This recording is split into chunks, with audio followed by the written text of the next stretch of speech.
Olá pessoal, tudo bem com vocês? Esse vídeo é para o ciclo 6. Para quem está chegando agora, eu sou a professora Cadidia Menezes, sou a professora de língua portuguesa da Escola Graciliano Ramos, atuando na unidade prisional Juiz Hitler Cantalice. E nós estamos caminhando para o fechamento do segundo bimestre. Como assim, professora? Já vai fechar o segundo bimestre? Sim. Nós começamos com um pouco de atraso, em razão de algumas questões estruturais da nossa escola, que nós não temos controle sobre isso. Mas o importante é que a escola está acontecendo e nós estamos caminhando. Isso é o que mais importa. E aí, eu quero trazer só um resgate histórico de tudo que a gente já estudou até aqui, porque tem uma sequência didática que nos ajuda nesse processo.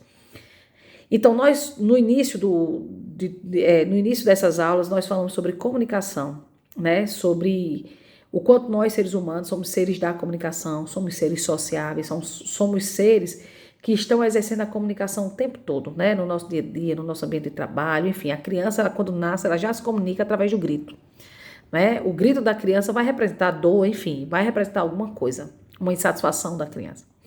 Então, a comunicação é essa comuação, né? A palavra comunicação vem de comuação, vem de comunidade, é aquilo que une a comunidade, e a comunicação, ela exerce esse lugar, né, de interação. E nós falamos sobre os meios de comunicação, né? Jornal, revista, televisão e os gêneros textuais, que é isso que nós estamos estudando aqui agora, né?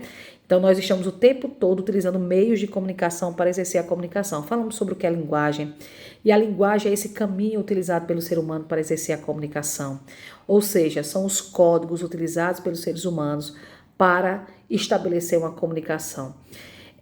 E a palavra é apenas um dos códigos, ele não é um único código, né? A gente não pode resumir a comunicação à palavra.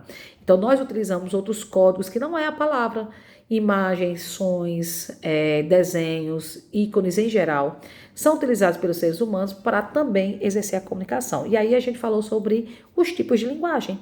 Linguagem verbal, não verbal, linguagem culta. A linguagem verbal é aquela que utiliza a palavra, utiliza o verbo. Mas a linguagem não verbal é aquela que não utiliza o verbo, não utiliza a palavra. E vai usar cores, imagens, ícones em geral, que não sejam palavras. E a linguagem mista é quando a gente une as duas. Lembra que eu até dei o exemplo do misto, que é o queijo e o presunto junto? Então a linguagem mista é aquela que tem a linguagem verbal e a linguagem não verbal juntas. E falamos também sobre níveis de linguagem e variação linguística. Ou seja, a linguagem ela precisa ser adequada ao ambiente. Então, se eu estou no ambiente formal, eu uso a linguagem culta. Se eu estou no ambiente informal, entre amigos, familiares, eu vou utilizar uma linguagem coloquial. É inadequado utilizar uma linguagem muito informal em ambientes formais e é inadequado utilizar uma linguagem muito formal em ambientes informais. A gente não vai, por exemplo, para um congresso acadêmico, para uma audiência, utilizar uma linguagem que a gente utiliza com uma pessoa íntima, com um amigo íntimo. Assim também como a gente não vai utilizar uma linguagem técnica com uma pessoa que convive com a gente no nosso cotidiano, no nosso dia a dia. Não há necessidade disso. Então, a gente precisa adequar a nossa linguagem ao ambiente. Isso também tem a ver com variação linguística. A língua ela vai variar de acordo com as situações, né? Se você pega um jovem, ele tem uma linguagem própria, né? Eles vão utilizar gírias, né? Se você pega um idoso, ele vai ter uma linguagem diferente, porque o processo histórico faz com que eles tenham uma linguagem diferente do jovem que está ali naquele núcleozinho, só falando aquela linguagem mais própria da juventude, né? E aí a gente entrou nos gêneros textuais, né? E os gêneros textuais são as várias formas de trabalhar os textos a partir das diversas situações. Então, quando a gente vai trabalhar um gênero textual, a gente vai pensar na estrutura desse gênero textual, na linguagem que comporta esse gênero textual, mas também na intencionalidade comunicativa desse gênero textual. E a gente trouxe aqui o gênero e-mail e o gênero infográfico. E falamos que o gênero e-mail a gente tanto pode mandar para um amigo, para uma pessoa próxima, como a gente pode mandar também no ambiente de trabalho. Então, qual a linguagem adequada utilizada no e-mail que a gente manda para um amigo? Qual a linguagem adequada quando eu uso um e-mail para um ambiente de trabalho? E o infográfico? Qual a importância do infográfico para a vida do trabalho, por exemplo? Eu falei aqui que existem pessoas que trabalham construindo infográfico. Então, pessoal, se vocês têm alguma dúvida sobre esses dois gêneros textuais, pode pegar os vídeos anteriores E inclusive as orientações que nós damos nos vídeos anteriores, de outros vídeos e de outros textos que vocês vão entender perfeitamente quais as características, a estrutura do gênero e-mail, quais as características e a estrutura do gênero infográfico. Semana passada nós trabalhamos interpretação textual e falamos sobre a importância da interpretação textual para a vida, né, e para o exercício da nossa cidadania.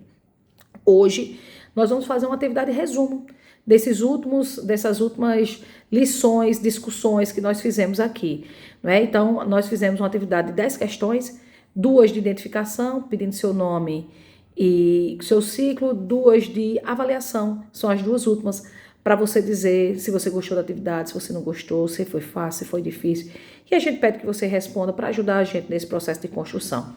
E tem 6 perguntas, 2 de interpretação textual, 2 sobre o gênero e-mail e 2 sobre infográfico. Então, responda essa atividade, não deixem de responder, assim como também a atividade em PDF que nós mandamos para vocês semana passada. Respondam, porque são essas atividades que vai ajudar a gente a contabilizar a tua presença e também a te atribuir uma nota. Qualquer dúvida, entre em contato lá no grupo do WhatsApp, nosso coordenador está à inteira disposição.